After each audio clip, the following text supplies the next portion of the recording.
এত জোরে কেউ ওঠে? আমার তো মনে হয় কোমরটা শেষ হয়ে গেল। তোমার মতো মোটকি যদি আমার মতো চিকন ছেলের উপর পড়ে, তাহলে কি আমার মতো চিকন ছেলের কোমর ঠিক থাকবে বলো? তুমি কি বললে? আমি মুটকি? আমি আরো মুটকি হব, তাতে তোমার কি? তোমার যদি ভালো লাগে তাহলে আমার কাছে আসবে, না হলে আমার কাছে আসবে না। তোমার কাছে যেতে আমার বয়ে গেছে। আয়না, এত রাগ করার কি আছে? আর রাগ করলেও সমস্যা নেই। আপাতত আমি এখন ঘুমাই। তাছাড়া এসব দুষ্টুমি ফাইজলামি করাটা একদমই ভালো নয়। এগুলো খারাপ কাজ। সরে যাও তুমি আমার কাছ থেকে। শালা, তোকে এত কষ্ট করে বিয়ে করলাম ঘুমিয়ে থাকার জন্য নাকি? এই দিনটা দেখার জন্য কতদিন ধরে অপেক্ষা করে আছি তোর জন্য। আমি নিজের হাত পর্যন্ত কেটে ফেললাম, আর একটু হলেই রক কেটে ফেলতাম আমি। আচ্ছা হৃদয়, তোর কেমন মেয়ে পছন্দ একটু আমাকে খুলে বলবি? দেখ, এই ভার্সিটিতে তোর জন্য খুঁজে পাই কিনা। যদি আমাদের ভার্সিটিতে তোর পছন্দ মতো মেয়ে থাকে তাহলে বিশ্বাস কর, আমি তোকে এনে দিব। যেভাবে পারি তুই সরাসরি বিয়ে করে নিস। আমার যে উনি হবে তার চুলগুলো থাকবে খোলা আর একটু হালকা লালচে টাইপের, আর ঠোঁটগুলো থাকবে গোলাপি, ঠিক তোর মতো।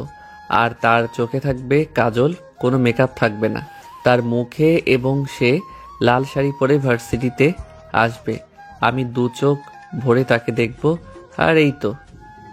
বিশ্বাস কর ভাই, এরকম মেয়ে হারিকেন দিয়ে খুঁজলেও হয়তো আমাদের ভার্সিটিতে পাওয়া যাবে না।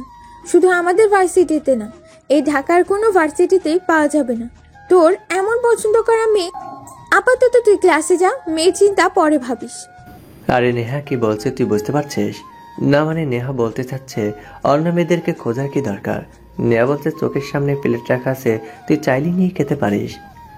তুই কি বলছিস যে আমি হৃদয়কে বিয়ে করার জন্য? আমি মনে হয় বসে আছি, ওর মতো ছেলেকে বিয়ে করা আমার পক্ষে সম্ভব না, অসম্ভব। এরকম শয়তান ছেলেকে বন্ধু বানানো যায়, বর বানানো যায় না। কেন রে, আমার মধ্যে কম কি আছে? আমার মধ্যে তো সব কিছুই আছে। তুই শুধু শুধু আমাকে নিয়ে এসব কথা বলিস। আচ্ছা যা, তুই ক্লাসে যা। তারপর আবার তুই আমাদের সিনিয়র আপু বলে কথা। আমি কি তোর মতো ফাঁকিবাজ নাকি যে আমি ক্লাস ফাঁকি দিয়ে বন্ধু বান্ধবের সঙ্গে আড্ডা দিব? আর আমি বা কেমন, কেন যে তোদের সঙ্গে বন্ধুত্ব করতে গেলাম রে? আমি তোদের সঙ্গে খারাপ হয়ে যাচ্ছি। আমি এখন ধীরে ধীরে বুঝতে পারছি আসলে জুনিয়রদের সঙ্গে বন্ধুত্ব করলে খারাপ হওয়াটাই স্বাভাবিক। তারপর নেহা হাসতে হাসতে সেখান থেকে চলে গেল। আর এদিকে হৃদয়ও তার বন্ধু বান্ধব নিয়ে ক্লাসে চলে আসলো। আর এভাবেই পার হয়ে গেল দিনটা। পরদিন সকালবেলা হৃদয় বাসা থেকে বের হয়ে ভার্সিটির দিকে যাচ্ছিল, খুবই তাড়াহুড়ো করে, কারণ আজকে তার ঘুম থেকে উঠতে বেশ অনেক দেরি হয়ে গেছে। এমনিতেই সে প্রতিদিন ভার্সিটিতে সময় মতোই পৌঁছে যায়, কিন্তু আজকে হঠাৎ কি হয়ে গেল, আজকে তার দেরি হয়ে গেল। হৃদয় ফুটপাত দিয়ে হেঁটে যাচ্ছিল, আর হঠাৎ করেই ওপর থেকে এক বালতি পানি তার গায়ের উপর পড়ল, আর পুরো জামা কাপড় ব্যাগ সবকিছুই ভিজে গেল। মূলত উপরে একটা মেয়ে গাছের টবে পানি দিচ্ছিল, আর হঠাৎ করে এই পানিটা নিচে পড়ে যায়, সঙ্গে বালতিটাও পড়ে যায়। বালতিটা যদিও হৃদয়ের শরীরেই পড়েছে, তবে তেমন কোনো ব্যথা পায়নি সে। হৃদয়ের ওপরের দিকে তাকায়, আর ও উপরের দিকে তাকাতেই হঠাৎ একটা মেয়ে দৌড়ে সেখান থেকে চলে যায়। আর হৃদয় তার মেজাজ খারাপ করে বাসার গেটের মধ্যে অনেক আঘাত করলো, কিন্তু কোনো লাভ হলো না। আর শেষ পর্যন্ত সে বাসায় ফিরে আসলো। বাসায় ফিরে আসার পরে তখন তার আম্মু তাকে এই অবস্থায় দেখে বলতে শুরু করলো, কি রে হৃদয়, তোর এই অবস্থা হলো কি করে? তুই না ভার্সিটিতে গেলি একটু আগে? নিশ্চয়ই কারো সঙ্গে কোনো ঝামেলা করেছিস। কি হয়েছে সত্যি করে বলতো। আম্মু, শুধু শুধু কেন এত সন্দেহ করো? আমাকে তুমি বলতে পারবে? আরে আমি রাস্তা দিয়ে যাচ্ছিলাম, আর হঠাৎ করেই ওপর থেকে কেউ যেন আমাকে ভিজিয়ে দিয়েছে বালতির পানি দিয়ে। বুঝতে পারলাম না কোনো কিছু। তোর সঙ্গে কেন সব সময় এমন হয় সেটা বলতো। যতবারই তুই কোনো কাজে তাড়াহুড়া করে যাবি ততবারই তোর কোনো না কোনো একটা সমস্যা হবেই, পরে আর যেতেই পারিস না। হৃদয় তার মায়ের কথা শুনেই সোজা রুমে চলে আসলো, আর রুমে এসে ফ্রেশ হয়ে নিল। তারপর আর ভার্সিটিতে যাওয়া হলো না। আর তখনই তার ফোনটা বেজে উঠল, আর হৃদয় ফোনটা হাতে নিয়ে দেখতে পারলো তার বন্ধু কল দিয়েছে। হৃদয় ফোনটা রিসিভ করলো, আর ও পাশ থেকে সিয়াম তাকে বলতে লাগলো, কিরে তুই আজকে ভার্সিটিতে আসলি না? না এসে তো অনেক বড় কিছু একটা মিস করলি, কারণ আজকে তোর পরাণ পাখি ভার্সিটিতে এসেছে, কিন্তু তুই তো আর দেখতে পারলি না। কিছু করার নেই। আরে সমস্যা নেই, একা ঝামেলায় পড়ে গিয়েছিলাম, তার জন্য আসতে পারিনি। বিকেলবেলা আড্ডায় দেখা করিস, একটা কাজ আছে। হৃদয় আরো কিছু কথা বলার পরে কল কেটে দিল। আর কল কেটে দেওয়ার পরে সে এভাবেই সময়টা পার করে দিল। আর বিকেল বেলা সে রেডি হয়ে বের হলো বন্ধু বান্ধবের সঙ্গে আড্ডা দিবে বলে। হৃদয় বাসা থেকে বেরিয়ে আড্ডায় চলে আসলো। আড্ডায় আসার পরে যথারীতি সবার সঙ্গে গল্প করতে লাগলো। আর তখন সিয়াম তাকে দেখে বলতে শুরু করলো, কিরে, তোর নাকি আমার সঙ্গে কিসের কথা আছে? আর তুই আজকে ভার্সিটিতে আসলি না কেন? কি হয়েছে তোর? আমি এখন ভার্সিটিতে আসছিলাম, তখন উপর থেকে একটা মেয়ে আমার উপর বালতি দিয়ে পানি ঢেলে দেয় আর পুরো শরীর ভিজে যায়। এ কারণে আর ভার্সিটিতে যেতে পারি নাই। সেটা বড় কথা নয়, বড় কথা হচ্ছে মেয়েটাকে আমার পছন্দ হয়েছে। ওটা বাদ, এখন এটার পিছনে থাকতে হবে। হৃদয় সন্ধ্যার সময় সিয়ামকে নিয়ে চলে আসলো সেই মেয়েটার বাসার সামনে। মেয়েটার বাসার সামনে আসার পরে মেয়েটার জন্য দাঁড়িয়ে রইল। আর হৃদয় খুব ভালো করেই জানে এই মেয়েটার রুম হচ্ছে এই বারান্দার রুমটাই, কারণ এটা ছাড়া অন্য রুম হতেই পারে না। যেহেতু মেয়েটা আজকে এই বারান্দা থেকে এই কাজটা করেছে, তখন সিয়াম বলতে শুরু করলো, দেখ ভাই, এভাবে যদি দাঁড়িয়ে থাকি তাহলে কিন্তু লোকজন আমাদেরকে এমনভাবে পেটাবে যে নিজের চেহারাটাও নিজে চিনতে পারবো না। তাই আমি বলছি ভাই, এইসব কিছু বাদ দিয়ে চল ভাই, বাসে যাই। আর তোর তো ভার্সিটিতে ওই নেহাকে পছন্দ, তাহলে এটার পেছনে কেন পড়ে আছিস? আরে নেহাত হচ্ছে ভার্সিটির ভালোবাসা, আপনারও হচ্ছে আমার বাইরের ভালোবাসা। তবে বিয়ে কাকে করব সেটা টস করে সিদ্ধান্ত নিতে হবে। আরে ভাই, তুই কি মানুষ নাকি প্রেমের একটা গোডাউন? কোনো কিছুই তো বুঝতে পারছি না। তোর বাইরে একটা লাগে, ভার্সিটিতে একটা লাগে, তা বাসায় কি আরেকটা প্রয়োজন হবে নাকি? আছে, যেটাই হোক, এখন এসব বিষয়ে কথা বলার প্রয়োজন নেই। আমি বারান্দায় যাব, তারপরে মেয়েটার সঙ্গে কথা বলবো। তুই বাহিরে পাহারা দে, কেউ এখানে আসে কিনা। ভাই আমি পারবো না, আমাকে আমার মা ডাকছে। আর তাছাড়া আমি সন্ধ্যা পরে বাইরে থাকা একদম পছন্দ করি না। ভাই আমি ভালো হয়ে গেছি। হ্যাঁ রে হারামি, আমি তোকে যেটা বলছি সেটাই করবি। তুই আমাকে ছাড়া একটা আগে বাড়িয়ে দেখ, মেরে পা ভেঙে দেব। আমি যাচ্ছি, তুই খেয়াল রাখ। এই কথা বলার পরে তখন হৃদয় উপরে উঠে আসে। তার উপরে বারান্দার মধ্যে আসার পরে তখন ডাকতে শুরু করলো। আর একটু পরে মেয়েটা তখন বারান্দায় আসলো। আর বারান্দায় এসে দেখতে পারলো বাইরে থেকে ঝুলছে হৃদয়। আর মেয়েটা তখন অবাক হয়ে জিজ্ঞেস করতে লাগলো, কি ব্যাপার, আপনি এখানে? আপনার তো এখানে আসার কথা ছিল না। আর এইভাবে ঝুলার মানেটা কি? আমি তো কোনো কিছু বুঝতে পারছি না। আপনাকে তো আমি কোনো কিছুই করিনি। এখন কোনো কিছু করেননি, এখন এসব মনে থাকবে কি করে? এখন তো এসব আপনার কোনো মনে থাকবে না, কারণ সকালবেলা যে পা নিয়ে দিয়ে সেখান থেকে চলে গিয়েছিলেন, এগুলোকে আমি ভুলে গেছি। আসলে সকালবেলা আমার কোনো ইচ্ছে ছিল না আপনার উপর পানি দেওয়ার, কিন্তু আসলে হাত থেকে পড়ে যায় আমার হাত থেকে, আর সেই জন্যই এইরকম হয়ে গেছে। প্লিজ আমাকে ক্ষমা করে দিবেন। আর এইভাবে আমার বাসার রুমের সামনে কেন এসেছেন? যদি কেউ দেখে নেয় তাহলে অনেক খারাপ কিছু ভাবতে পারে। এভাবে তো সরি বলা হলো না, আগে আপনাকে সরি বলতে হবে, তারপরে আমি এখান থেকে যাব। না হলে কিন্তু আমি এখান থেকে যাচ্ছি না। আমি এখানে সারা রাত দাঁড়িয়ে থাকলেও কোনো আমার সমস্যা হবে না। প্লিজ আপনার দুইটা পায়ে পড়ছি, আমার বাবা বাসায় আছে, দয়া করে আপনি এখান থেকে চলে যান, না হলে আমার অবস্থা খারাপ করে দেবে বাবা যদি একবার জানতে পারে। তাহলে বলুন, কালকে আপনি আমার সঙ্গে কখন দেখা করবেন? আর এটা বললে আমি সরাসরি এখান থেকে চলে যাব, কোনো কথাই বলবো না। আর যদি না বলেন তাহলে আমি আপনার বাবার সঙ্গে গিয়ে কথা বলছি। দেখা করব মানে? আমি তো আপনাকে বললাম সরি, আমি আর কখনো এসব কাজ করব না। তাহলে দেখা করার প্রশ্নটা কোথা থেকে আসছে? আমি সেটা জানি না। আপনি অন্যায় করেছেন, আমি তো ক্ষমা করব, সেটা আমার ব্যক্তিগত বিষয়। কিন্তু কিভাবে ক্ষমা করব সেটাও সম্পূর্ণ আমার বিষয়। তাই এটার জন্য আপনাকে অনেক মাসুল দিতে হবে, কারণ আপনার জন্য আমি ভার্সিটিতে যেতে পারিনি। দেখুন, আমি কালকেই শহরের প্রথম এসেছি এবং এই ভার্সিটিতে ভর্তি হয়েছি। প্লিজ দয়া করে আপনি আমাকে ডিস্টার্ব করবেন না, না হলে বাবা আবার এখান থেকে ট্রান্সফার নিয়ে অন্য জায়গায় চলে যাবে। প্লিজ আপনার দুইটা পায়ে পড়ছে, আপনি প্লিজ এখান থেকে যান। কালকে আপনি যেখানেই দেখা করতে বলবেন আমি সেখানেই দেখা করব। ও, তাহলে আপনি ভার্সিটিতে ভর্তি হয়েছেন? ঠিক আছে, কোনো সমস্যা নেই, আমি আপনাকে ক্ষমা করে দিলাম। আমি এখন আসছি, ঠিক আছে? Bye bye. যাক বাবা, বাঁচা গেল। ছেলেটা আর কোনো কিছু বলল না। ছেলেটা সোজাসুজি নেমে গেল। তারপর আমি রুমে এসে শুয়ে পড়লাম। আর ওদিকে হৃদয় তারপর সিয়ামকে বাসায় পাঠিয়ে দেওয়ার পরে সেও বাসায় চলে আসলো। বাসায় আসার পরে তখন দেখতে পারলো তার বাবা অফিস থেকে বাসায় ফিরেছে। আর তখন তার বড় ভাই তার বাবার সঙ্গেই খাবার খাচ্ছিল। আর তখন সেও খাবার খেতে বসে পড়ল। আর তখন তার বাবা বলতে লাগলো, কিরে সারাদিন এভাবে কোথায় ঘোরাফেরা করিস? একটু তো অফিসে গেলেও পারতি নাকি? তোর ভাইয়া তো নতুন একটা ব্যবসা শুরু করেছে, সেখানে একটু হেল্প করতে পারিস। তোমাদের এই স্বর্ণকারের ব্যবসা আমাকে দ্বারা হবে না। আমার দ্বারা এই ব্যবসা করা সম্ভব না। আমি শুনেছি যে যারা স্বর্ণকারের ব্যবসা করে তারা নাকি দুনিয়াতে কম বাঁচে।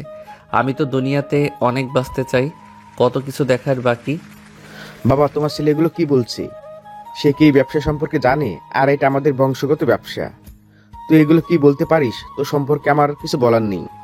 তোর আর কোনো কিছু বলতে হবে না, এমনিতেই তোর বয়স অনেক হয়ে গেছে। তাছাড়া বিয়ে শাদী করছিস না, আর অন্যজনকে সুযোগ সুবিধা করে দিচ্ছিস না, তোর তো কথা বলারই উচিত না। বাবা, তোমার ছেলে কিন্তু আমাকে অপমান করে কথা বলছে। তুমি কি কোনো কিছু বলবে নাকি? আমি এখান থেকে চলে যাবো বলো? সে তো একটু সময় দিলেও পারে নাকি আমার সঙ্গে? আমি একা একা আর কত সামলাবো? সন্ধ্যা কালকে ভার্সিটি শেষ করে এখানে আসবি। তোকে কোনো কিছু বুঝে দিলে একটু আমিও শান্তি পাই, কারণ মাঝে মাঝে তো আমারও ইচ্ছা করে বাসায় বসে রেস্ট করার জন্য, তাই না? যদি সময় পাই তাহলে তোমার কাছে যাব, ঠিক আছে? তোমাকে যে বলেছিলাম যে আমাকে একটা বাইক কিনে দেওয়ার জন্য, তুমি তো সেটা কিনে দিলে না। আমার সব বন্ধুরা বাইক নিয়ে ঘোরাফেরা করে, শুধু আমারই নাই। তোমাদেরকে বললে তোমরা কোনো কথা শোনো না আমার। যদি আমাকে বাইক কিনে দাও তাহলে আমি তোমাদের ব্যবসার কাজে সাহায্য করব, কথা দিলাম। তোকে তো আমার বিশ্বাস করতে ইচ্ছা করে না, কারণ তুই সকালে এক কথা বলিস আর রাতে অন্য কথা বলিস। বাবা, তুমি কিন্তু ওর কথা একদম বিশ্বাস করবে না। ওকে বাইক কিনে দিলে ওকে আর খুঁজেও পাওয়া যাবে না। এখন তবু সন্ধ্যার সময় একসাথে খাবার খাই, তখন কোথা থেকে আসবে আর কোথা দিয়ে যাবে সেটা ঠিক ঠিকানা থাকবে না। হ্যাঁ, সত্যি বলছি যে তুই বাইক কিনে দেওয়ার পরে আমাদের ব্যবসায় কাজে সাহায্য করবি। দেখ, তোরা দুই ভাই ছাড়া আমার আর কি আছে বল? এখন তোর বড় ভাই তার মতো করে একটা ব্যবসা দাঁড় করিয়েছে, সে তার কাছে ব্যস্ত। আর আমি চাই আমার জায়গায় তুই বসবি। এত কিছু আছে আমার, সব তোদের জন্য, তাই না? এখন তুই যদি দায়িত্ব না নিতে পারিস তাহলে আর কবে দায়িত্ব নিবি? তা আমি তোমাকে কথা দিচ্ছি বাবা, তুমি আমাকে বাইক কিনে দাও, তারপরে দেখবে আমি সব থেকে ভালো ছেলে হয়ে দেখাবো তোমাকে। আর একটা কথা ছিল, রফিক চাচা মনে হয় তোমার সঙ্গে কথা বলবে। একটা বিষয় আমাকে বলেছিল যে তুমি তাকে ফোন দিতে। হ্যাঁ, বুঝেছি তো। রফিক আঙ্কেল একটা মেয়ের কথা বলেছিল, কালকে ভাবছি মেয়েটাকে দেখতে যাব। তুই আর তোর মার যদি পছন্দ হয় তাহলে সেদিনই বিয়ে হয়ে যাবে তোর ভাইয়ের সঙ্গে। হৃদয়ের ভাই কথাটা শুনে সেখান থেকে উঠে চলে গেল তাড়াতাড়ি করে। বেচারা হয়তো কিছুটা লজ্জা পেয়েছে। আর হৃদয়ের দিকে তার বাবার সঙ্গে কথা বলতে শুরু করলো। আর কথা বলার শেষ করে সে তার রুমে এসে কিছুক্ষণ মোবাইল টিপে ঘুমিয়ে গেল। পরদিন সকালবেলা ঘুম থেকে উঠে তাড়াতাড়ি করে রেডি হয়ে নিল, কারণ তাকে যে নীলার সঙ্গে দেখা করতে হবে। নীলা যে তাদের ভার্সিটিতে ভর্তি হয়েছে, আর সেই কারণেই কালকে সেখান থেকে চলে এসেছে কোনো কিছু না বলে। হৃদয় রেডি হওয়ার পরে একটা রিক্সা নিয়ে চলে আসলো ভার্সিটিতে। ভার্সিটিতে আসার পরে দেখতে পারলো নেহা একটা ছেলের সঙ্গে কথা বলছিল। আর হৃদয় সামনে যাওয়ার পরেই কোনো কিছু বুঝে ওঠার আগেই হৃদয়কে একটা থাপ্পড় মারলো নেহা। আর নেহা বলতে শুরু করলো, তোর সাহস কি করে হয় আমাকে নিয়ে দেয়ালের মধ্যে এরকম নাম লিখে দেওয়ার? তুই জানিস এটার কারণে আমার কত কিছু সহ্য করতে হয়েছে?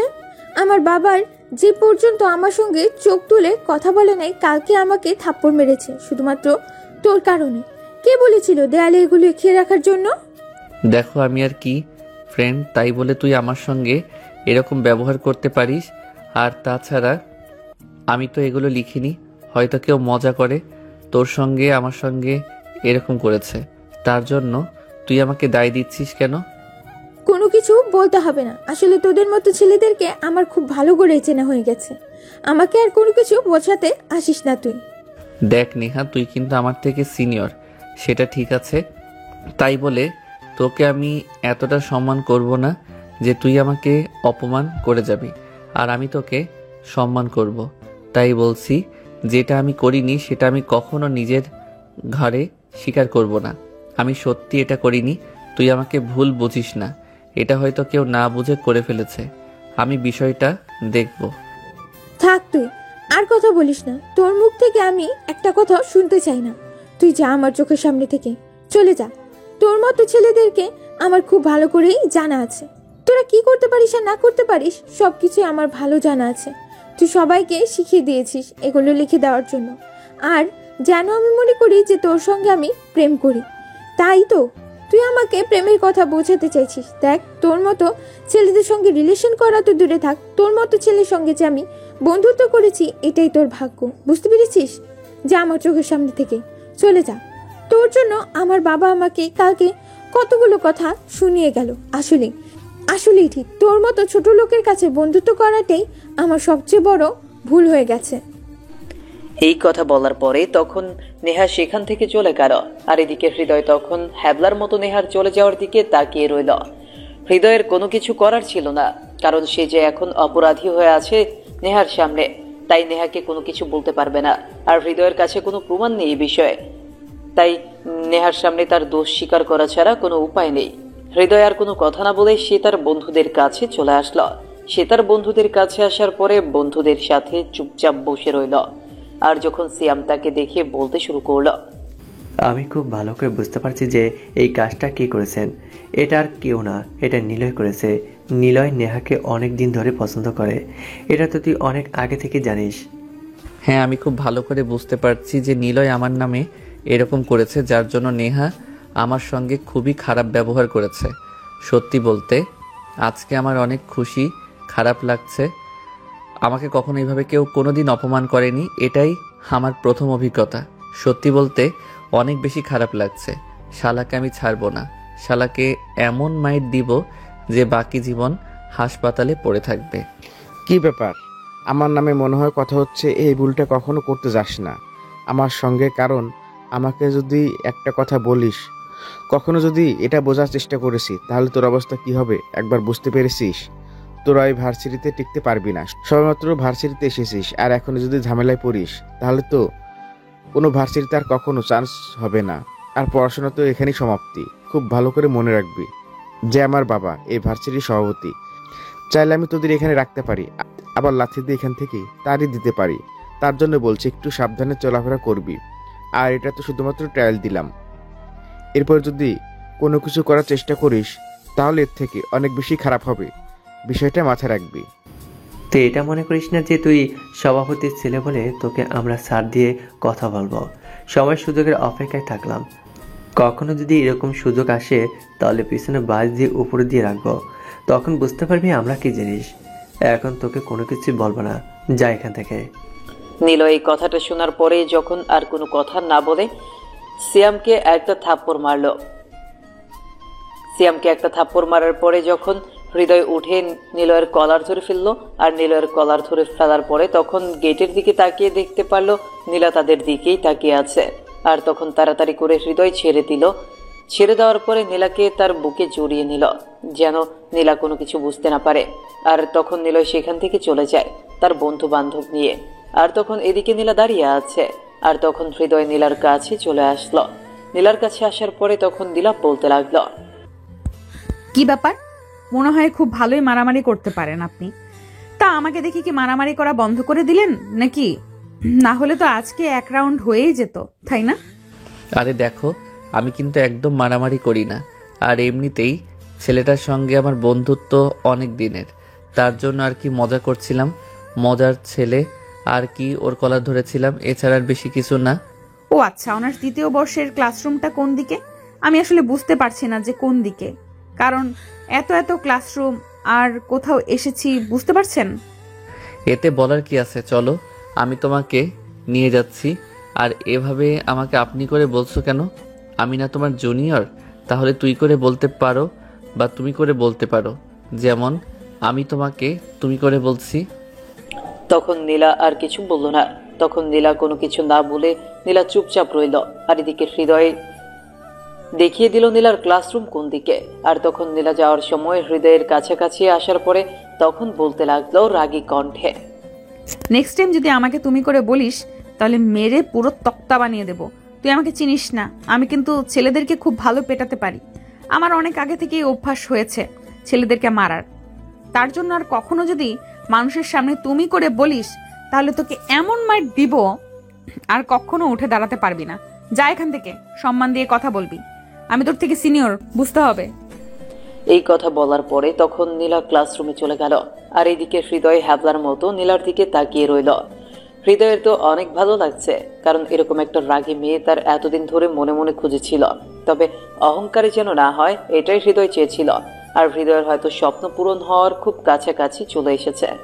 হৃদয় যখন তার বন্ধু বান্ধব নিয়ে ক্লাসরুমে প্রবেশ করলো, আর ক্লাসরুমে প্রবেশ করার পরে এদিকে যথারীতি স্যার প্রবেশ করলেন। আর স্যার ক্লাসে প্রবেশ করার পরে তখন সকলের সঙ্গে ভালো মন্দ জিজ্ঞাসা করে তার লেকচার দিতে লাগলো।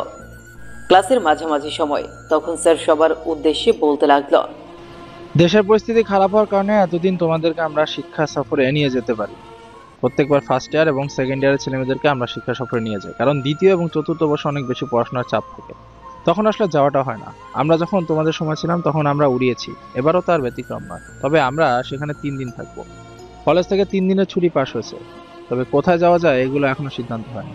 যেখানে যাওয়া হোক, তবে তোমাদের চাঁদা 2000 টাকা করে, আর বাকি টাকা তোমাদের ফান্ড থেকে দেওয়া হবে। এগুলো সব তোমাদের প্রিন্সিপাল দেবে। স্যার আসলে আপনাকে কি বলে যে ধন্যবাদ দেব সেটা ভাষা প্রকাশ করতে পারছি না। তবে স্যার আমরা একা গেলে তো ভালো হতো। এবার সেকেন্ড ইয়ার ছেলেমেয়েদেরকে একসাথে নিয়ে যাওয়ার কি আছে স্যার? আমরা তো একাই যেতে পারি, আর হিসেবে তো আমরা একাই যাওয়ার রাইট আছে আমাদের। হ্যাঁ, সেটা ঠিক আছে, তবে আমাদের ভার্সিটিতে দ্বিতীয় বর্ষে অনেক ছেলে মেয়ে পড়তে হয়েছে। তার জন্য আর কি ওরাও আবদার করলো যে আবদার তোমাদের প্রিন্সিপাল ফেলতে পারবে না, তার জন্যই আর কি নেওয়া। তোমাদের কোনো অসুবিধা হবে না, তোমরা তোমাদের মতো থাকবে, ওরা ওদের মতো থাকবে, ওদের সঙ্গে কোনো না করবে না তোমরা। তারপর স্যার তাদেরকে আরো অনেক কিছু বুঝিয়ে দিল। আর বুঝিয়ে দেওয়ার পরে স্যার তার ক্লাস শেষ করে সেখান থেকে চলে গেল। আর এভাবেই সবগুলো ক্লাস শেষ করার পরে তখন সবাই বের হয়ে গেল। আর বের হওয়ার সময় হঠাৎ করেই যেন নেহা ইচ্ছে করে হৃদয়ের সঙ্গে ধাক্কা লাগলো। ফার্স্ট ইয়ার এবং সেকেন্ড ইয়ারের ক্লাস খুব পাশাপাশি, আর তার জন্যই এমনটা হয়েছে একসঙ্গে। ছুটি দেওয়ার কারণে ভিড়ের মধ্যে হয়তো ইচ্ছে করে হৃদয়ের সঙ্গে ধাক্কা দিয়েছে। হৃদয়ের সঙ্গে ধাক্কা দেওয়ার পরে তখন নিলয় বিষয়টা ভালো করে দেখতে পারে। আর তখন নিলয় ইচ্ছে করেই থাপ্পড় দেয় হৃদয়কে। থাপ্পড় দেওয়ার পরে হৃদয় কোনো কিছুই বলতে পারলো না, কারণ হৃদয়ের কোনো কিছু বলার নেই। কারণ এখানে সকল স্যার ম্যাডামরা রয়েছে, তাই সিনিয়রদের সঙ্গে কোনো বেয়াদবি করা চলবে না। হৃদয় মাথা নিচু করে সেখান থেকে চলে গেল। আর এই বিষয়টা খুব ভালো করেই নীলা দেখতে পারলো। দেখার পরে অবাক হয়ে গেল। তখন নেহাকে জিজ্ঞেস করতে লাগলো, আছো তুমি ছেলেটাকে এভাবে ইচ্ছে করে মার খাওয়ালে কেন? ছেলেটা কি তোমার শত্রু নাকি? কোনো কিছুই তো বুঝতে পারলাম না। আসলে আমি প্রথমে এসেছিলাম তো তার জন্য প্রশ্ন না করলাম, যদি তুমি কোনো কিছু মনে না করো। আসলে হৃদয় আর আমি বন্ধু, কিন্তু সে আমার নামে দেয়ালে খারাপ খারাপ কথা লিখেছেন। সেই কারণে আমাদের বন্ধুত্বটা নষ্ট হয়ে যায়। ইচ্ছে করেই আমাকে মার খাইয়েছে। ও সাহস কি করে হয় আমার নামে এসব বলার? এই কথা শোনার পরে নীলা আর কোনো কথাই বলল না।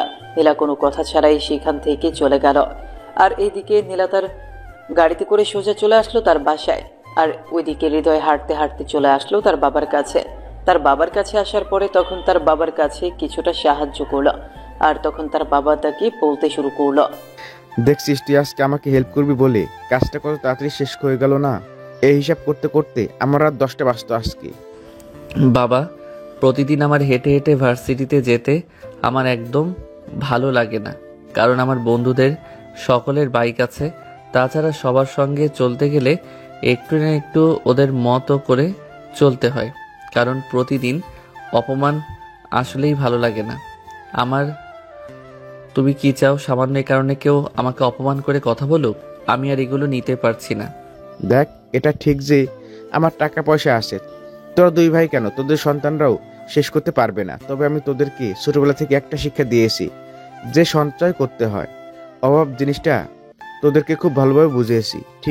ঠিক আছে, চল আজকে তোকে বাইক কিনে দিই। এই কথা বলার পরে তখন তার বাবা হৃদয়কে নিয়ে চলে আসলো বাইকের শোরুমে। আর সবচেয়ে লেটেস্ট মডেলের দামি বাইক হৃদয়কে কিনে দিল। হৃদয়কে বাইক কিনে দেওয়ার পরে হৃদয় তখন বাড়িতে চলে আসলো। বাড়িতে আসার পরে বাইকে আসার পরে হৃদয় অনেক খুশি। তার চেয়ে খুশি মনে হয় পৃথিবীতে আর কেউ নেই।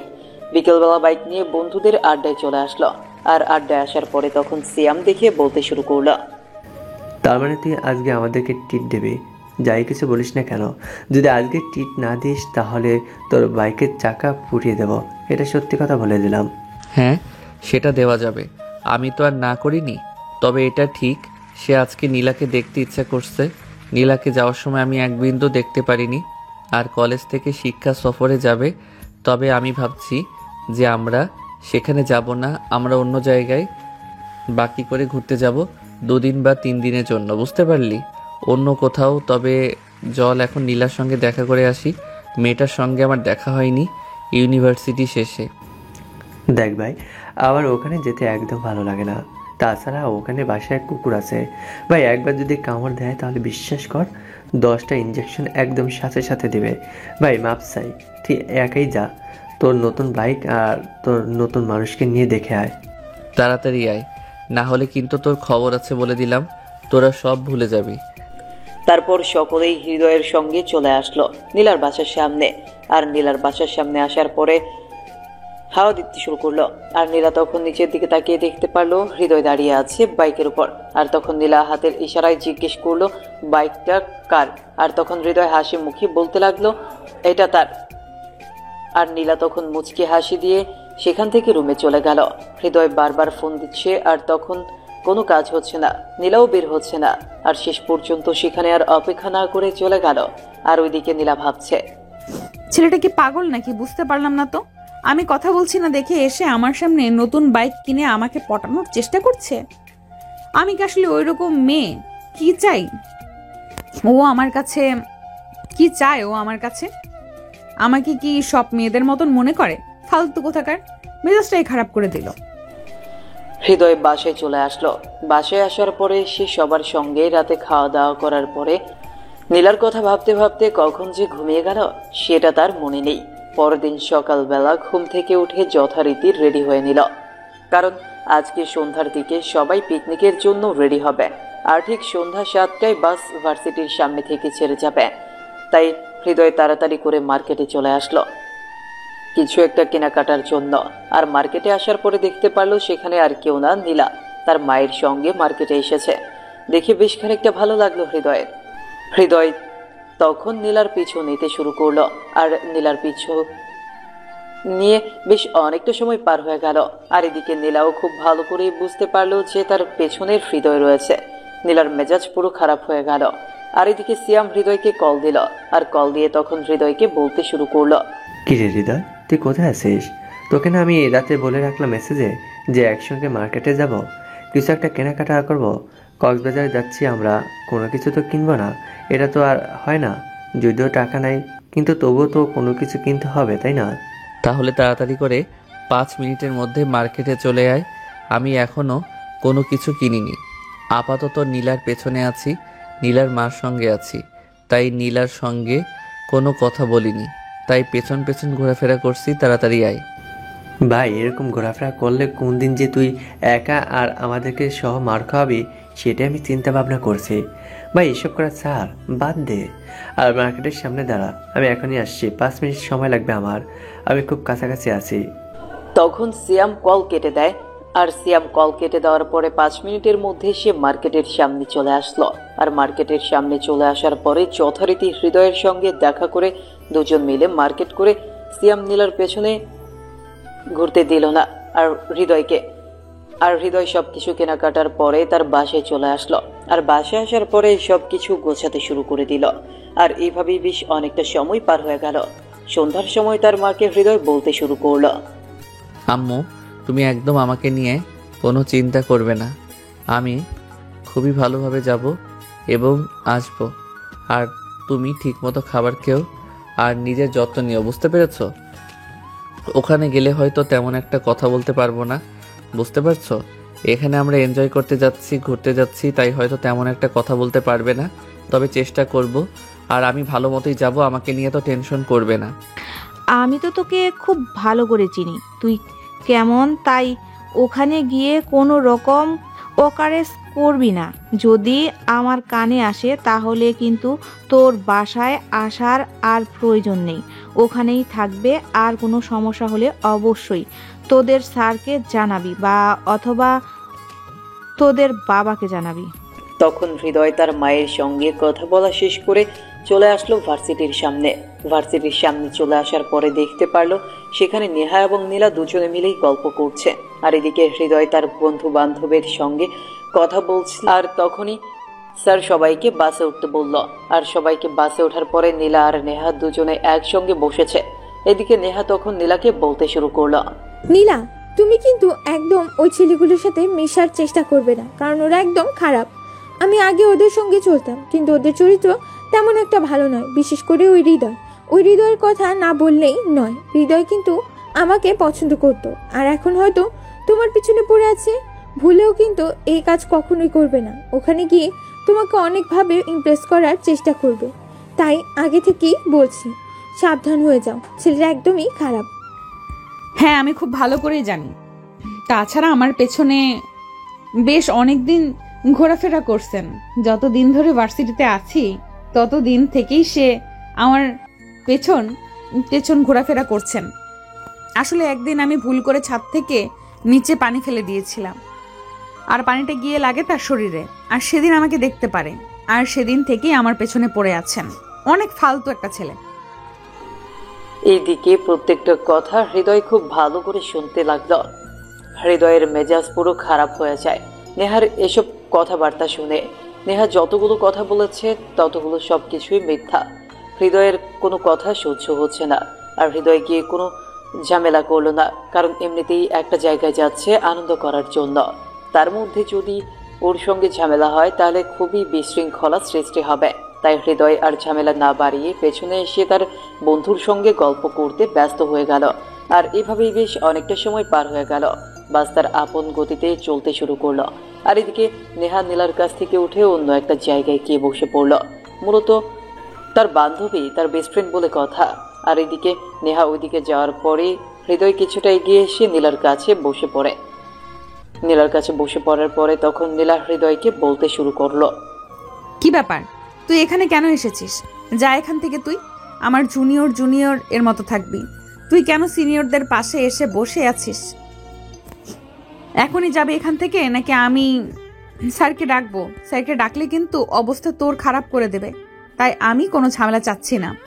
বুঝলাম না, তুমি আমার সঙ্গে এরকম করে কথা বলছো কেন? আমি তো তোমার সঙ্গে ভালো কথা বলতে আসলাম, আর নেহা যা কিছু বলেছে সব কিছু মিথ্যা বলেছে। হ্যাঁ, এটা ঠিক, নেহাকে আমার ভালো লাগতো, কিন্তু নেহা একটু অহংকারী টাইপের। সে আমাকে তেমন কোনো কিছুই মনে করতো না, আর ওকে আমার তেমন একটা ভালো লাগতো বলতে ওই রকম ভালো লাগা নয়, ভালোবাসা নয়, জাস্ট ফ্রেন্ডলি ছিল। তাই ওকে নিয়ে একটু ভাবতে শুরু করেছিলাম, আর ওর ব্যবহারের কারণে আমি আর ওকে নিয়ে ভাবতে সময় পাইনি। তাহলে আমাকে এইসব কথা বলার কি আছে? আমি কি এইসব কথা তোর কাছ থেকে শুনতে চেয়েছি? যা এখান থেকে। সেদিন আমি কেন যে ওই ছাদে গিয়ে তোর উপর পানিটা ফেলেছিলাম, সেদিন যদি জানতাম তুই এখান দিয়ে যাবি তাহলে আমি কখনো ছাদেই পানি দিতাম না। সেদিন থেকে তুই আমার পেছনে পড়ে আছিস। তোর সঙ্গে দেখা না হলে হয়তো আমার অনেক ভালো হতো, কারণ তোর যন্ত্রণা আমার আর ভালো লাগছে না। এমন করে কথা বলছো কেন? এমন করে কথা বলাটা কিন্তু একদমই ঠিক না। তাছাড়া তুমি স্যারদের কাছে বিচার দিয়ে কোনো কিছু করতে পারবে না। আমি কারণে এটা আনন্দ করার জন্য যাচ্ছি, আমরা তাই স্যারকে বলে কোনো কিছু বলবে না আমাকে। তাছাড়া আমি এমন কোনো কিছুই করছি না যে স্যার আমাকে এসে বকা দিবে। যেখানে সিট খালি পেয়েছি সেখানেই বসেছি। দেখো, আরও অন্য মেয়েদের পাশেও কিন্তু ছেলেরা বসেছে, তাই এটা খুবই স্বাভাবিক একটা বিষয়। আর ভার্সিটিতে এসে স্কুলের মতো এরকম করে বলাটা খুবই হাস্যকর বলে মনে হবে, যে শুনবে সকলেই হাসবেন। তাছাড়া আমি চাই না যে আমার প্রিয় মানুষটা হাসির পাত্র হোক সবার সামনে। কি বলো? আমি মাত্র ছোট্ট একটা কথা বলেছি, আর তার জন্য তুই আমাকে এত বড় ব্যাখ্যা দিলি? ভাই, আমি মাফ চাই তোর কাছে। আমি হার মেনেছি তোর কাছে। তুই আপাতত আমার কাছ থেকে যা, আর তোর বন্ধু বান্ধবদের সঙ্গে থাক, ওদের সঙ্গে এনজয় কর। অন্তত পক্ষে আমাকে বিরক্ত করিস না, আমার অনেক বেশি ঘুম পেয়েছে। হ্যাঁ, সেটা যাচ্ছে, কোনো সমস্যা নেই। তবে ওখানে গিয়ে কিন্তু আমার সঙ্গে করতে হবে। যদি আমার সঙ্গে না করো তাহলে কিন্তু অনেক বিপদে পড়ে যাবে, কারণ তুমি ওখানকার কোনো কিছুই চেনো না, আর তোমার তেমন কোনো বন্ধু বান্ধব নেই। আর মনে হয় না নেহা তোমাকে নিয়ে করবে, কারণ নেহা একটু অন্যরকম টাইপের। সবার সঙ্গে ঝামেলা লাগাতে খুব ভালো পছন্দ করে। এরকম তোমার কাছে আমার নামে বদনাম করলো, কিন্তু তোমাকে তার বন্ধু কখনোই বানাবে না, এটা তুমি শিওর থাকো।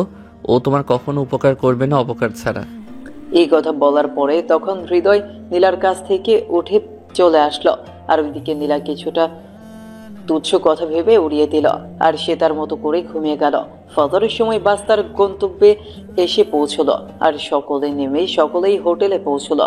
হোটেলে পৌঁছানোর পরে সকলেই ফ্রেশ হয়ে সকালে ব্রেকফাস্ট করে ঘুমিয়ে গেল। যারা না ঘুমিয়ে আছে তারা ঘুরতে বের হলো। নীলা অনেকটা জার্নি করে এসেছে, তার জন্য সে ঘুমোচ্ছিল। দুপুরবেলা ঘুম থেকে উঠে সে দুপুরের খাবার খেয়ে যথারীতি বের হতে যাবে, তখন দেখলো কেউই নেই, সকলেই চলে গেছে। শুধুমাত্র একপাশে হৃদয় মোবাইল টিপছে, এছাড়া আর কোনো লোকজন নেই।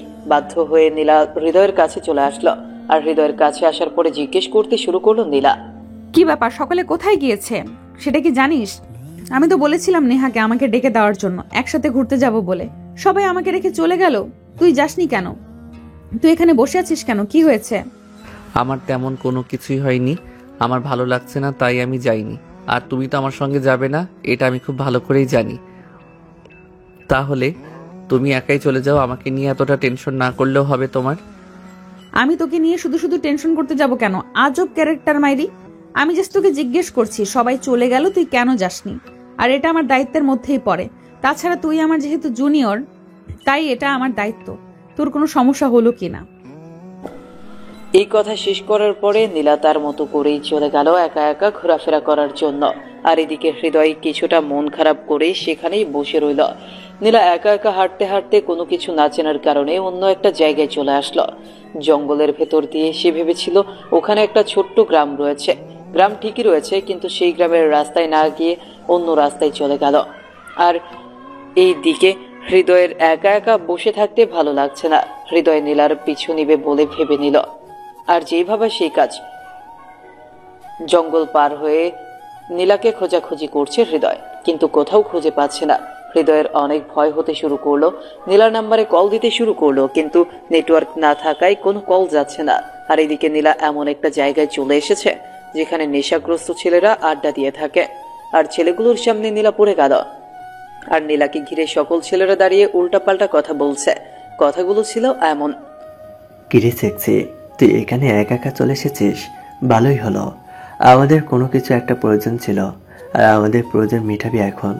তুই নিজে থেকে আমাদের কাছে এসেছিস, তোকে কি করে এখন যেতে দেই বল? তোকে আমাদের পছন্দ হয়েছে, আমাদেরকে খুশি করে তুই এখান থেকে চলে যেতে পারিস। বিনিময়ে তোকে আমরা অনেক কিছুই দেব, টাকা পয়সা পাবি। দেখ, আমার সঙ্গে এরকম কোনো কিছুই করার চেষ্টা করিস না, তাহলে ভালো হবে না বলে দিচ্ছি। তুই আমাকে ভালো করে এখন পর্যন্ত চিনিস না। প্লিজ, আমি তোর দুইটা পায়ে পড়ছি, আমাকে প্লিজ ছেড়ে দে। আমার সঙ্গে এইসব কিছু করিস না। এটা বললে তো আর হবে না সুন্দরী, তোমাকে তো আমাদের ব্যবহার করতেই হবে। তোমাকে যে আমার খুবই পছন্দ হয়ে গেছে, আর আমার পছন্দ মানে আমার সাঁতারগুলোরও পছন্দ হওয়া, বুঝতে পারছো সুন্দরী?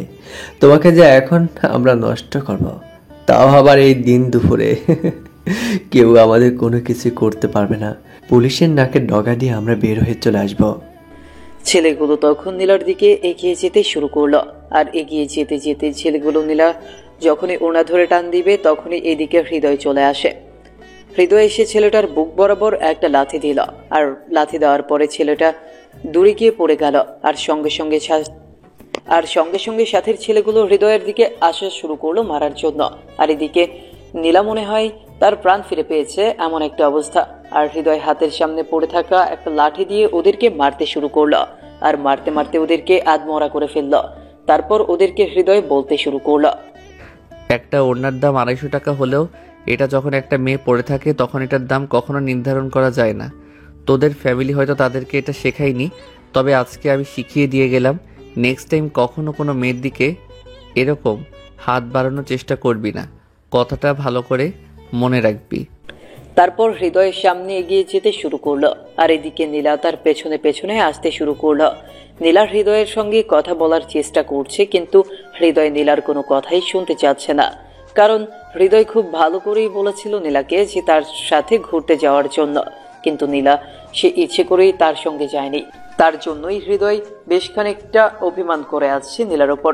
আর এদিকে নীলা আর থাকতে না পেরে হৃদয়ের সামনে এসে দাঁড়ালো আর কোমরে হাত দিয়ে জিজ্ঞেস করতে শুরু করলো হৃদয়কে। কি ব্যাপার, তুমি আমার সঙ্গে কথা বলতে চাচ্ছ না কেন? শোনো, যেটা হয়েছে সেটা একদমই খারাপ হয়েছে, এটা সত্যি, কিন্তু প্লিজ ভুলে যাও সবকিছু। আমিও ভুলে গেছি সবকিছু। আমি এখন কি মনে রাখবো আর কি ভুলে যাব? আমি তো কখনো কিছুই বুঝতে পারছি না। যা হওয়ার সব কিছু আপনার সঙ্গে হয়েছে। আমি আপনাকে বারবার বলেছিলাম যে একা একা কোথাও না যাওয়ার জন্য, আর এখন যদি আমি আপনার পেছন পেছন না আসতাম তাহলে কিন্তু অনেক বড় সর্বনাশ হয়ে যেত। কি জবাব দিতে পারতেন আপনার ফ্যামিলিকে? আপনার জবাব দেওয়ার মতো কোনো কিছুই থাকতো না। কপালের দোষ দিয়ে হয়তো একটা সময় থাকতে না পেরে সুইসাইড করতেন। আসলে এটাই হয় সবার ক্ষেত্রেই। আমি একটু খুব ভালো করে জানতাম যে তুমি আমার পেছন পেছন খুব ভালো করেই আসবে, কারণ তুমি আমাকে একা কখনোই ছাড়বে না। এটা তোমার প্রতি আমার একটা বিশ্বাস ছিল, এবং সেই বিশ্বাসটা সত্যি হলো। আচ্ছা, আমরা কি বন্ধু হতে পারি যদি তুমি কোনো কিছু মনে না করো? হৃদয় তখন আর কোনো কথা না বলে নীলাকে একটা থাপ্পড় মারল। নীলাকে একটা থাপ্পড় মারার পরে নীলা কিছুটা দূরে গিয়ে পড়ে গেল। হৃদয়ের রাগ হচ্ছে, কারণ হৃদয় একটা সাহায্য করেছে দেখে নীলা তার সঙ্গে বন্ধুত্ব করতে এসেছে। হৃদয় তখন নীলাকে বলতে শুরু করলো, আমি তোমার কাছ থেকে এইটুকু আশা করতে পারিনি। আমি তোমাকে সাহায্য করেছি বলে তুমি আমাকে এখন তোমার সাহায্যের হাত বাড়িয়ে দিচ্ছ। তুমি তোমার বন্ধুত্বের হাত বাড়িয়ে দিচ্ছ। আমি এমন বন্ধুত্ব চাই না, আর আমি তোমাকে ভালোবাসি, আর এটা হলো অন্য কথা। তবে তোমার জায়গায় যদি অন্য কোনো মেয়ে থাকতো তাহলে আমি তাই করতাম, যেটা তোমার সঙ্গে আমি করেছি। দেখো, তুমি আমাকে ভুল বুঝতেছো। আমি এরকম কোনো কিছু বলতে বা করতে চাইনি। আমি তোমাকে সত্যি মন থেকে বন্ধুত্বের হাত বাড়িয়ে দিয়েছি। তুমি আসলে অন্য ছেলেদের মতো না। হয়েছে, থাক, আমাকে আর কোনো কিছু বলতে হবে না। আপাতত তুমি এখন হোটেলে ফিরে যাও, আমার একটু কাজ আছে, আমি তারপরে আসছি। আমার কাছে পেছনে আসবে না। হৃদয় তার মতো করেই চলে যাচ্ছিল, কিন্তু একা একা আর হোটেলে ফিরে না যেয়ে সে হৃদয়ের পেছন পেছন যেতে শুরু করলো। আর এতে করেই হৃদয় প্রচন্ড মেজাজ খারাপ হচ্ছে, কিন্তু সে কোনো কিছুই বলতে পারছে না নীলাকে কোনো কিছু বললেও নীলা কখনোই শুনবে না। শেষ পর্যন্ত আর হৃদয় কোনো কিছু বলল না। হৃদয় নীলাকে নিয়ে বেশ অনেক জায়গায় ঘোরাফেরা করলো, তবে হৃদয় আগের চেয়ে কথাবার্তা একটু কমিয়ে দিয়েছে। এটা খুব ভালো করে নীলা বুঝতে পারছে। আর এভাবেই পার হয়ে গেল 2টা দিন। ওরা সবাই ঘোরাফেরা শেষ করে ঢাকায় ফিরে আসলো। আর ঢাকায় ফিরে আসার পর আবারও সেই ভার্সিটিতে যাওয়া আসা শুরু করলো। হৃদয় ভার্সিটিতে প্রবেশ করার পর দেখতে পারলো তার জন্য নীলা ওয়েট করে আছে আগে থেকেই। আর তখন সিয়াম তার কাছে এসে জিজ্ঞেস করতে শুরু করলো, আরে ভাই, তুই এসেছিস? তোর জন্য নীলা সেই কখন থেকে অপেক্ষা করে বসে আছে। বারবার আমাদের কাছে এসে জিজ্ঞাসা করছে তুই এসেছিস কিনা। বুঝতে পারলাম না তোরের পর থেকে নীলা তোর জন্য এত পাগল হলো কি করে। এরকম কোনো কিছুই না, আসলে ও আর আমি খুব ভালো বন্ধু, তার জন্যে হয়তো জিজ্ঞাসাবাদ করছেন। আর ও আমাকে কখনোই তার বন্ধুর চেয়ে বড় কিছু কখনোই মনে করবে না, এটা সবসময় মাথায় রাখবি। হ্যাঁ, আমি তাকে ভালোবাসি, এটা ঠিক, বাদ দে সব কথা। তারপর এদিকে হৃদয় নীলার সঙ্গে কোনো কথা ছাড়াই সে চলে আসলো ক্লাসে। আর যথারীতি ক্লাস শেষ করে দেখতে পারলো ক্লাসের বাইরে দাঁড়িয়ে আছে নীলা টানতে টানতে তাকে নিয়ে আসলো একটা ফাঁকা মাঠে নিয়ে আসার পরে তখন নীলার হাতে একটা কার্ড দেখা যাচ্ছে। আর তখন নীলা হৃদয়ের হাতে কার্ড দিয়ে তখন বলতে শুরু করলো, আমি সেই কখন থেকে তোমার জন্য ওয়েট করে আছি, আর তুমি আমার সঙ্গে কোনো কথা না বলেই ক্লাসে চলে গেলে কেন? এটা করলে আমার তো তেমন একটা সময় নেই, বুঝতে পারছো না কেন? হাতে অনেক কাজ রয়েছে। আমি বুঝতে পারলাম না তোমার কি সব কাজ রয়েছে, কি বলছো এসব? আমি তো কোনো কিছুই বুঝতে পারছি না। আমার জরুরি কাজ আছে, আমি এখন তোমার সঙ্গে সময় দিতে পারছি না। এটা হলো আমার বার্থডে কার্ড। তুমি তোমার ফ্যামিলিকে নিয়ে আমাদের বাসায় আসবে আশা করছি। যদি না আসো তাহলে কিন্তু আমি অনেক বেশি রেগে যাব, রাগ করব, বুঝতে পারলে? আমি কিন্তু তোমার জন্য ওয়েট করে থাকবো। তারপর হৃদয় আর নীলা কিছুক্ষণ কথা বলার পরে নীলা তখন চলে গেল। আর হৃদয়ও বাসায় চলে আসলো। বাসায় আসার পরে তখন একই কার্ড তার মায়ের কাছে দেখতে পারলো। হৃদয়ের কিছুটা অবাক হয়ে গেছে। আর অবাক হওয়ার পরে তখন তার মা বলতে শুরু করলো, শোন, এটা হলো তোর বাবার পার্টনার আরমান সাহেবের একমাত্র মেয়ে। জন্মদিনের কার্ড এই যে। তোকে বলেছিলাম না যে তোর ভাইয়ের সঙ্গে একটা মেয়েকে আমাদের পছন্দ হয়েছে, তার সঙ্গেই বিয়েটা ঠিক করা। মেয়েটার নাম নীলা, মেয়েটার ছবিও আছে, দেখে নিস তোর ভাবি হিসেবে কেমন মানাবে। কথাটা শোনা মাত্রই হৃদয় যেন আকাশ থেকে পড়ল। হৃদয়ের মুখ দিয়ে কোনো কথাই বের হচ্ছে না। হৃদয় কি বলবে তার মাকে সেটাও বুঝতে পারছে না। সে যে নীলাকে ভালোবাসে, এতদিন ধরে নীলার সঙ্গে কথাবার্তা সবকিছু মিলিয়ে নীলাকে সে অনেক বেশি ভালোবেসে ফেলেছে। তারপর আবার হঠাৎ করে এই কথা শুনতে পারবে, এটা সত্যি হৃদয় আশা করেনি। তার মানে তাদের মা বাবার প্ল্যান হলো ওখানে গিয়ে বিয়ের কথাটা পাকা করবে না। এটা হতে পারে না। হৃদয় কোনো কিছু না বলেই রুমে চলে আসলো। দেখতে দেখতে শুক্রবার চলে আসলো, আর শুক্রবার সন্ধ্যার সময় বাসার সকলে রেডি হয়ে নিল নীলাদের বাসায় যাওয়ার জন্য। আর গাড়িতে করে নীলাদের বাসার সামনে চলে আসলো। নীলার বাসাটা সুন্দর করে সাজানো হয়েছে। হৃদয় আর আগের মতো চঞ্চল স্বভাবের নেই, সে খুবই চুপচাপ স্বভাবের হয়ে গেছে এই 3-4 দিনে। এই 3-4 দিনে ভার্সিটিতে যায়নি সে। তারপর যথারীতি অনুষ্ঠান শুরু হলো, আর অনুষ্ঠানের এক পাশে চুপচাপ দাঁড়িয়ে আছে হৃদয়। হৃদয়ের পাশে তার সকল বন্ধু বান্ধব রয়েছে। আর হঠাৎ করেই আরমান সাহেব সকলের সামনে ঘোষণা করলেন, আজকে আমার মেয়ের শুভ জন্মদিনে আমি আরো একটা খুশি সংবাদ দিতে চাই আপনাদের সঙ্গে। সেটা হলো আমার বন্ধু, আমার পার্টনার জলিল সাহেবের বড় ছেলে সাব্বিরের সঙ্গে আমার একমাত্র মেয়ে নীলা শুভ বিবাহ ঘোষণা করছে। আগামী 26 তারিখ তাদের বিয়ের দিন ধার্য করা হয়েছে। আপনারা সকলে আমন্ত্রিত। ওদের দুজনের জন্য দোয়া করবেন, ওরা যেন সারা জীবন একসঙ্গে থাকতে পারে, সুখে দুঃখে পাশে থাকতে পারে। কথাটা শোনার পরে নীলার দিকে তাকিয়ে দেখতে পারলো হৃদয়। নীলা অবাক হয়ে তার বাবার দিকে তাকিয়ে আছে। নীলা বিষয়টা একবারেই জানতো না যে হৃদয়ের বড় ভাই হলো সাব্বির। নীলা তখন তার বাবার কাছে গিয়ে তার বাবাকে টানতে টানতে একটা রুমের ভেতর নিয়ে আসলো। রুমের ভেতর আনার পর তখন তার বাবাকে বলতে শুরু করলো, বাবা তুমি এটা কি করলে? সবার সঙ্গে তুমি এটা কি বললে? তুমি আমার একটাবার মতামত জানতে চাইলে না আমি কাউকে পছন্দ করি কিনা? আমারও তো ভালো লাগা মন্দ লাগার মানুষ থাকতে পারে, তাই না? তুই কি বলতেছিস সব? তুই না সবসময় বলতি যে আমার পছন্দই তোর পছন্দ, তাহলে এখন আবার তোর পছন্দের মানুষ আসলো কোথা থেকে? আমি তোকে আগে থেকেই বলে দিয়েছিলাম আমি যেখানে বিয়ে ঠিক করবো তোর বিয়ে সেখানেই হবে। বাবা আমি কোনো কিছু শুনতে চাই না, আমি কোনো কিছু বুঝতে চাই না। তুমি এই বিয়েটা ভেঙে দাও, আমি অন্য কাউকে ভালোবাসি। প্লিজ বাবা, বুঝতে পারছো না কেন? তোমার দুইটা পায়ে ধরছি, প্লিজ তুমি সবার সামনে না করে দাও।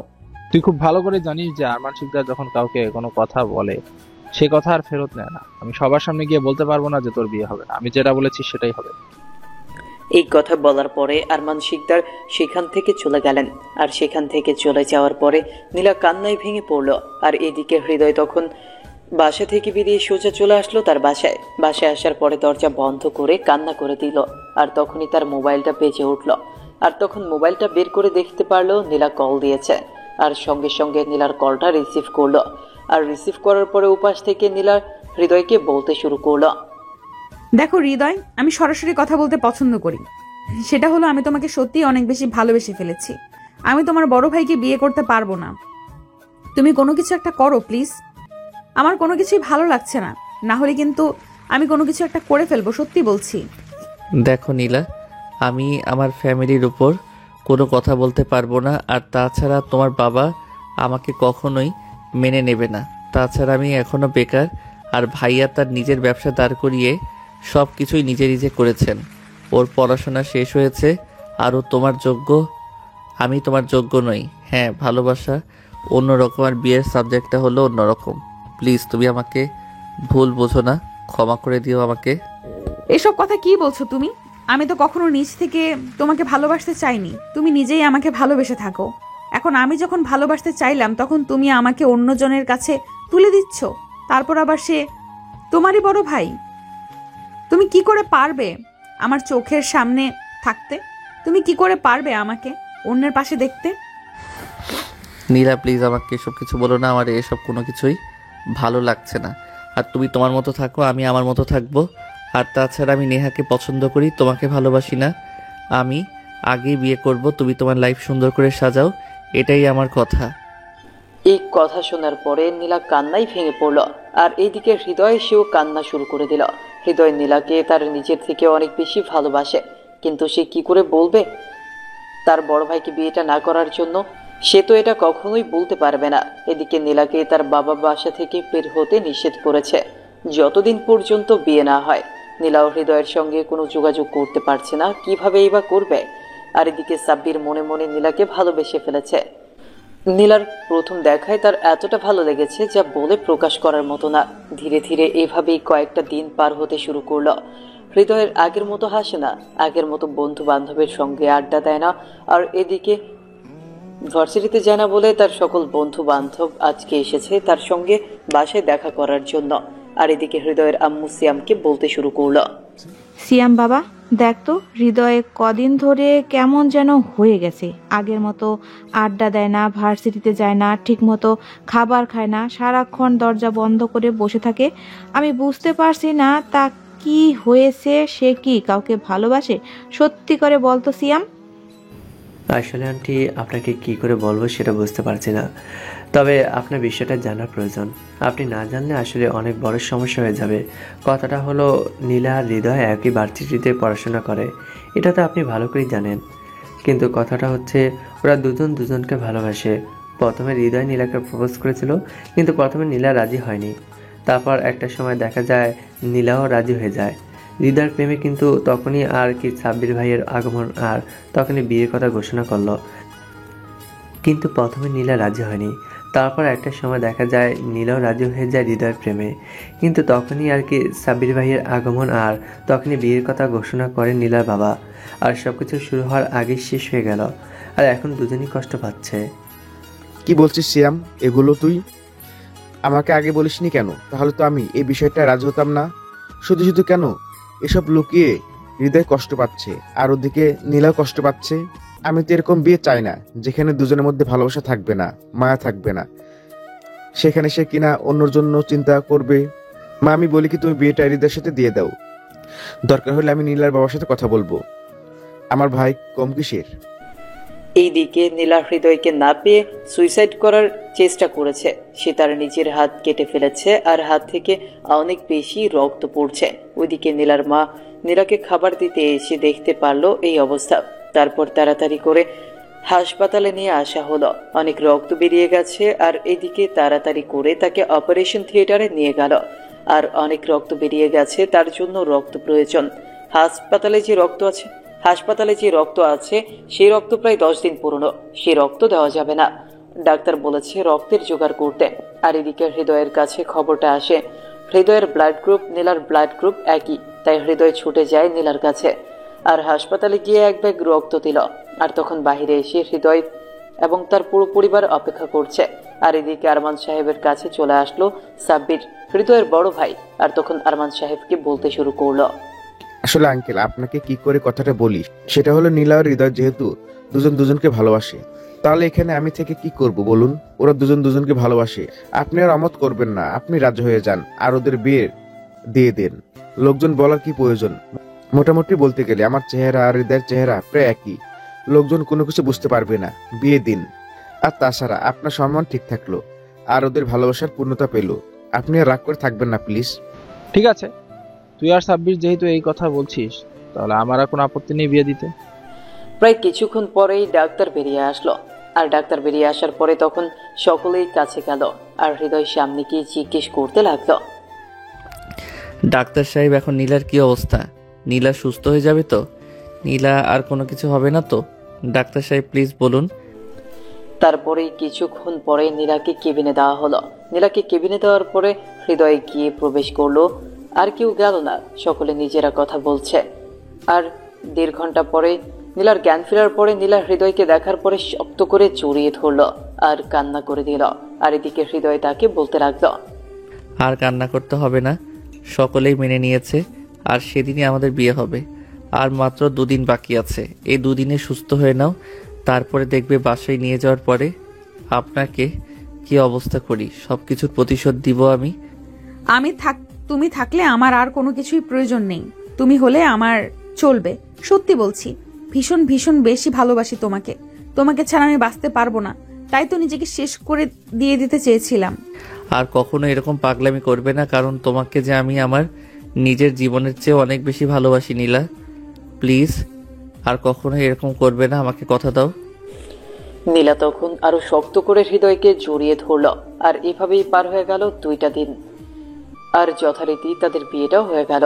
হৃদয় এখন দাঁড়িয়ে আছে বাসর ঘরের সামনে, আর সামনে রয়েছে সিয়াম এবং তার বাকি বন্ধু বান্ধব। আর সকলেই তাকে বলতে শুরু করলো, দেখ মামা, অনেক কষ্ট করে তোর বাসঘর সাজিয়ে দিয়েছি। ভেতরে বউ আছে, নতুন বউ। আর তোর বউয়ের কাছে যেতে হলে আগে আমাদের টাকা দিয়ে তারপর ভিতর যেতে হবে। যদি টাকা না দিস তাহলে আপাতত ভিতর যাওয়ার চিন্তা ভাবনা বাদ দে। চল গিয়ে আমরা একসঙ্গে গেম খেলি, এটাই ভালো হবে। আজকে আমার বাসর রাত, আজকে তোদের সঙ্গে গেমস খেলে কোনো লাভ নেই। আজকে আমি ভিতরে গিয়ে আমার বউয়ের সঙ্গে কাস্টম খেলবো, বুঝতে পারছি। হ্যাঁ, সেটা না হয় খেলবি, কারণ তোর সম্পূর্ণ অধিকার আছে, আমাদের তো আর অধিকার নেই। তার চেয়ে ভালো তুই আমাদেরকে টাকা দিয়ে দে আর আমরা এখান থেকে চলে যাই। শুধু শুধু কাবাবে হাড্ডি হয়ে একটু লাভ নেই। ভাই বিশ্বাস কর, আমার কাছে কোনো টাকা পয়সা নেই, শুধুমাত্র বাইকের চাবিটা আছে। এছাড়া আমার কাছে কোনো টাকা পয়সা নেই। আপাতত যা, কালকে তোকে দিবনে। তাহলে বাইকের চাবি দিয়ে দে। টাকা দিয়ে আমাদের কাছ থেকে বাইকের চাবি নিয়ে যাবি। 5,000 টাকার কম কিন্তু বাইকের চাবি পাবি না। এই, ওর কাছ থেকে চাবিটা কেড়ে নে। বাইকের চাবি নিতে বলে 5,000 টাকা আমাদেরকে দিয়ে তারপর বাইকের চাবি নিতে হবে। এবারে ওরা চলে গেল। আর ওরা চলে যাওয়ার পরে হৃদয় কিছুটা মুচকি হাসি দিয়ে রুমের ভেতরে প্রবেশ করলো। তার রুমটা অনেক সুন্দর করে সাজানো হয়েছে। আর বিছানার মধ্যে চুপটি করে বসে আছে নীলা। নীলার হাতে এখনো ব্যান্ডেজ রয়েছে। আর এটা দেখার পরে সত্যি হৃদয়ের খুবই খারাপ লাগছে, কিন্তু কিছুই তো করার নেই। পাগলি মেয়েটা এখন যে তার ঘরের বউ। হৃদয় যাওয়ার পরে তার ঘুমটা তুলে ফেলল। আর ঘুমটা তোলার পরে নীলা কিছুটা লজ্জা পেয়ে হৃদয়কে শক্ত করে জড়িয়ে ধরল। আর নীলা কানে কানে বলতে শুরু করলো, আমার প্রতি অনেক বেশি লজ্জা লাগছে, তুমি লাইট বন্ধ করো। আমি তোমার দিকে তাকাতে পছন্দ করছি না, প্লিজ। সত্যি বলছি, আমার অনেক বেশি লজ্জা লাগছে। আগে আমরা 2 রাকাত নফল নামাজ আদায় করে আল্লাহর কাছে প্রার্থনা করি অবশেষে আমি তোমাকে পেয়েছি, আর সারা জীবন যেন দুজন একসঙ্গে থাকতে পারি। ওরা দুজনেই নফল নামাজ আদায় করে আল্লাহর কাছে প্রার্থনা করলো। তারা নামাজ আদায় শেষ করে বিছানায় শুয়ে পড়ল। আর ধপাস করে নীলা তার ওপরে উঠে গেল। তার উপরে উঠে যাওয়ার পরে তখন হৃদয় বলতে শুরু করলো, এত জোরে কেউ ওঠে? আমার তো মনে হয় কোমরটা শেষ হয়ে গেল।